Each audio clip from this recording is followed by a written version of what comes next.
જી, આપણું નામ? મારું નામ જનક જીવાણી, હું પાલિતાણાનો એક જાગૃત નાગરિક. તમે સૌ જોઈ રહ્યા છો કે દિવસે ને દિવસે પેટ્રોલ, ડીઝલ, ગેસ બધા ભાવ વધતા જાય છે અને સરકાર એવી મોટી મોટી વાતો કરે છે, બણગા ફૂંકે છે કે પેટ્રોલ ડીઝલની કોઈ અછત નથી. તો શું આ બધા ખેડૂતોને, જનતાને આ લાઇનમાં ઊભો રહેવાનો શોખ છે? અત્યારે ખેડૂતને ખેતી કરવાનો, ખેડ કરવાનો સમય છે અને ત્યારે આ ડીઝલની લાઇનમાં આ બધા ટ્રેક્ટર લઈને ઊભા છે અને 1000 રૂપિયાનું ડીઝલ આપે. તમે વિચાર તો કરો, આ 1000 રૂપિયાના ડીઝલમાં કેટલું ટ્રેક્ટર હાલે?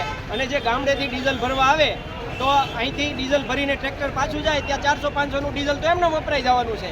તો 500 રૂપિયાના ડીઝલ હાટું થઈને 4-4, 5-5 કલાક લાઇનમાં ઊભા રહે છે અને છતાંય જો ડીઝલ ન મળતું હોય તો આ તમે વિચાર કરો. જગતનો તાત જેને કહે છે ખેડૂત છે એ મરી જવાનો છે અને જો ટાઈમે ખેડ નહીં થાય, વાવણી નહીં થાય તો આ કોના ટેબે બધું આવવાનું? જનતાને જ આ બધું ભોગવવાનું છે. 10 દિવસમાં ભાવ પણ વધારો થયો છે. છેલ્લા 10 દિવસની અંદર ધીમે ધીમે કરતાં 100ની પાર પેટ્રોલ ડીઝલ થઈ ગયું છે.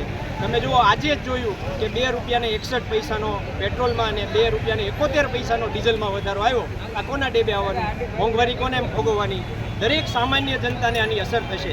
કારણ કે પેટ્રોલ ડીઝલ મોંઘું થશે એટલે ટ્રાન્સપોર્ટેશન મોંઘું થશે, ટ્રાન્સપોર્ટેશન મોંઘું થશે એટલે દરેક વસ્તુઓ મોંઘી થશે અને એ મારે તમારે સામાન્ય જનતાએ જ ભોગવવું પડશે. એટલે તમે જોઈ રહ્યા છો કે આ બધું આપણે ભોગવવાનું છે.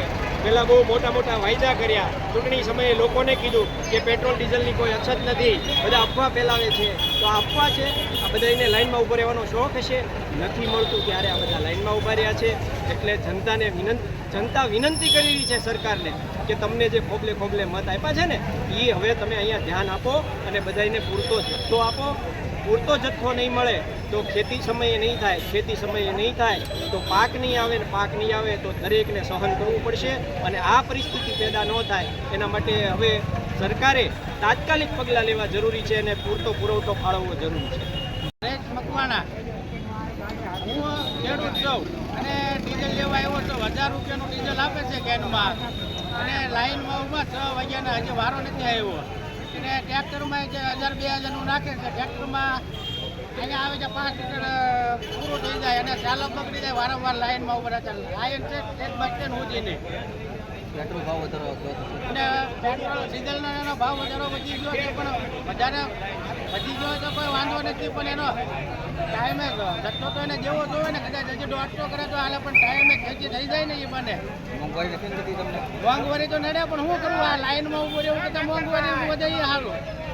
આ લાઈનમાં ઊભું રહેવું, ખેતીમાં કઈ રીતે આપણે પહોંચી રહેવું? તમારી માંગ? અમારી માંગ ડીઝલ પૂરો આપવો એ રીતે.